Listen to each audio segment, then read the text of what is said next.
में Palestine solidarity week के तौर पर मना रहे हैं और जिसमें हमारा मूल उद्देश्य यही है कि हम भारतीय जो जिनकी ये हमेशा से तारीख रही है, हिस्ट्री रही है कि हम हमेशा से इंसाफ के लिए, हक के लिए और इस तरीके के नरसंहार के खिलाफ आवाज़ उठाते रहें। तो उसी चीज़ को हम जो है ज़िंदा करें।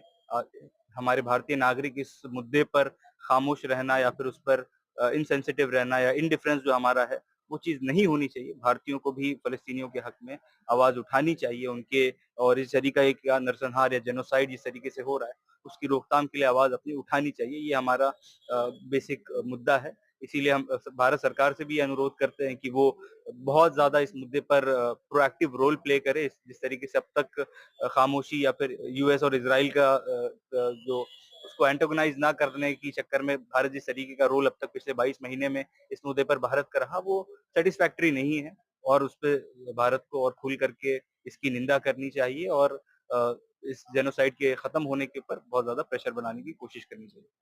तरीके से लोग गांजा में घुसने मर रहे हैं और कहीं न कहीं तरीके से समुद्र के ज़रिए उनको मदद पहुँचाई जा रही है, तो अपने देश के अंदर किस तरीके से आप लोग काम कर रहे हैं? जी, एड और उस तरीके के लिए कोशिशें बहुत सारी चल रही है।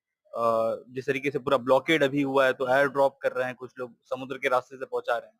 हम यहाँ से भारतीय लोगों से भी मतलब भारतीय सरकार से भी अनुरोध करेंगे कि वो जिस तरीके से हर्षाली मैम ने बताया कि हम आर्म्स एक्सपोर्ट कर रहे हैं, ये तो बहुत ही चिंता की बात है कि जहाँ पर लोग भूखे मर रहे हैं, स्टार्वेशन हो रहा है, फ़ेमाइन पूरी तरीके से आ गया है, वहाँ पर एड पहुँचाने के बजाय हम आर्म्स पहुँचा रहे हैं। तो हम यही अनुरोध करेंगे कि यहाँ से ह्यूमैनिटेरियन एड्स के रास्ते खुलें।